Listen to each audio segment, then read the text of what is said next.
بعض لوگ کی مانگنے کی عادت ہوتی ہے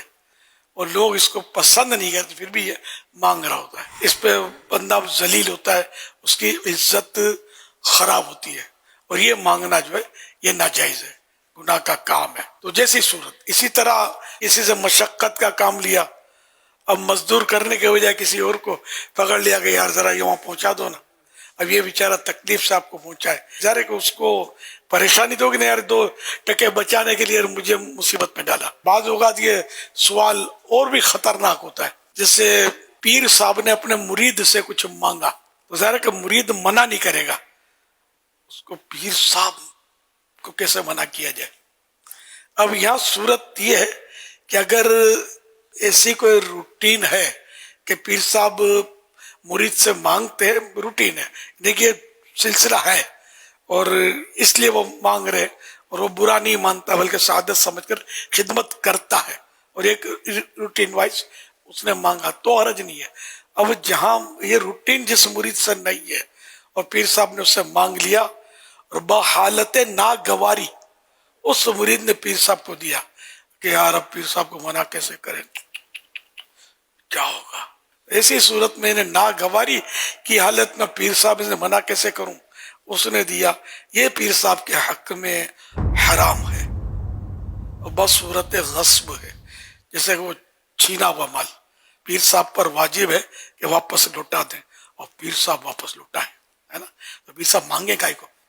جو اپنی بے عزتی کریں۔ یا سیدی مدینہ شریف کی اگر بڑی تڑپ ہے اور اسباب نہیں ہیں تو پھر کسی سے یہ کہہ سکتے ہیں کہ مجھے مدینہ بھجوا دیں، عمرہ کروا دیں، تو یہ کہنا کیسا؟ صبر کریں، سوال نہیں کر سکتے۔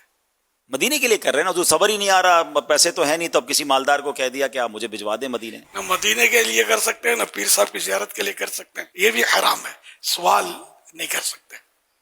سوال تو وہ مسکین ہے جس کے پاس کھانے کا نہیں ہے ایک دن کا بھی، تو کھانے کا سوال کر سکتا ہے، جس کے پاس پہننے کا نہیں ہے کھانے کا ہے تو صرف پہننے کے لیے سوال کر سکتا ہے، اور جو شرعی طور پر فقیر ہے، جس پر زکوٰۃ فرض نہیں ہے اور فقیر ہے، تو اب ایسا شخص سوال نہیں کر سکتا۔ ہاں بغیر سوال کے اس کو زکوٰۃ دی جا سکتی ہے، سوال پر نہیں دی جا سکتی، اس کے باریک مسائل ہیں۔ سوال یہ اسلام مطلب یہ ہے کہ ہماری عزت کا محافظ ہے، یہ لوگ ایسے مطلب اپنے آپ کو ذلت پر پیش کرتے ہیں اور سوال کر کر کے اپنی عزت خراب کرتے رہتے ہیں۔ اپنی عزت وقار ہو تاکہ مطلب ہم لوگوں کی اصلاح بھی کر سکیں اور غیر مسلم بھی ہمارا کردار دیکھ کر ہمارے کردار سے متاثر ہو کر اسلام قبول کریں۔ یہ کیا مطلب جس کو دیکھا وہ ہاتھ پھیلا کر بھیک مانگ رہا ہے تو غیر مسلم کیا ہمارے قریب آئے گا، بولے یار میرے کو بھی خالی کر لے گا، یہ بھاگو ادھر سے۔ نہیں ایسا ہر مسلمان ایسا نہیں ہوتا، نہ ہماری اسلام کی تعلیم ایسی ہے۔ اب ٹھیک ہے مسلمان بعض ہیں جو اس طرح کرتے ہیں، وہ غلط کرتے ہیں، ہم لوگ ان کو صحیح تو نہیں کہتے، نہ ان کی حوصلہ افزائی کرتے ہیں، بالکل غلط کرتے ہیں۔ جو پروفیشنل بھکاری ہوتا ہے نا، جس کا پتہ ہم کو کہ پروفیشنل ہے، اس کو تو دینا بھی ناجائز ہے، اس کو دینا کہ وہ تو گناہ کر رہا ہے، ہمارا اس کی گناہ پر مدد کرنا ہوا، ہم دیتے رہیں گے، یہ حد حرام مانگتا رہے گا، محنت مزدوری نہیں کرے گا۔ اگر ہم دینا بند کر دیں گے تو خود ہی محنت مزدوری کرے اور حق حلال کا کھائے گا، تو اس لیے ایسوں کو نہیں دینا ہے۔ وَلَا تَعَاوَنُوا عَلَى الْإِثْمِ وَالْعُدْوَانِ، گناہ و ظلم پر کسی کی مدد مت کرو۔ ایک اور نیا انداز نکلا ہے، حضور ریڑھی گرا دیتے ہیں اپنی،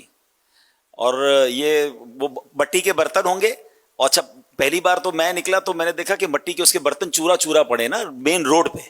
تو اب اس کا تو سارا ہی ٹوٹ گیا جو بھی تھا، تو جو لوگوں نے مدد کری تھی، مگر میں اس ریڑھی والے کو 3 بار ٹوٹے ہوئے برتن کے ساتھ دیکھ چکا ہوں، تو وہ سمجھ گیا ہے کہ اس کے پاس برتن ہی ٹوٹے ہوئے ہوتے ہیں، وہ اس ترکیب سے نیچے گرے ہوئے ہوتے ہیں کہ اسکوٹر پہ یا گاڑی پہ نکلنے والا یہ سمجھتا ہے کہ اس بیچارے کی پوری ریڑھی گر گئی ہے۔ تو اس طرح آلو چھولے والے یا کچھ لوگوں نے یہ بھی پلان کیا ہوا ہے کہ وہ اپنی چیزیں بکھیر دیں گے اور پیچھے آنے والا سمجھے گا اس کی تو پورے دن کی روزی خراب ہو گئی، تو وہ یہ بھی ایک انداز بن گیا، یہ اب بڑھ جائیں گے، شاید آئیڈیا مل گیا۔ آئیڈیا مل گئی نا،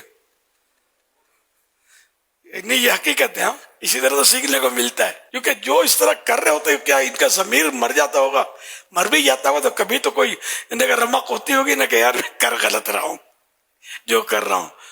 تو یہ اس طرح بھی لوگوں کو آئیڈیاز آتی ہوں گی، کسی سے سن کر، ماں کے پیٹ میں سے کوئی سیکھ کر نہیں آتا ہے نا۔ وہ کہتے ہیں کہ بڑا بدماش بننا ہے نا تو جاگ کر مطلب جیل میں چلا جائے، جیل میں چلا جائے گا باہر نکلے گا بدماشوں کی صحبت لے کر تو پھر یہ بڑا بدماش بنے گا، کچھ اور گر بدماشوں کے سیکھ کے ڈکیتوں کے سیکھ کر آئے گا. اللہ رحم کرے، اللہ ہماری اصلاح فرما دے.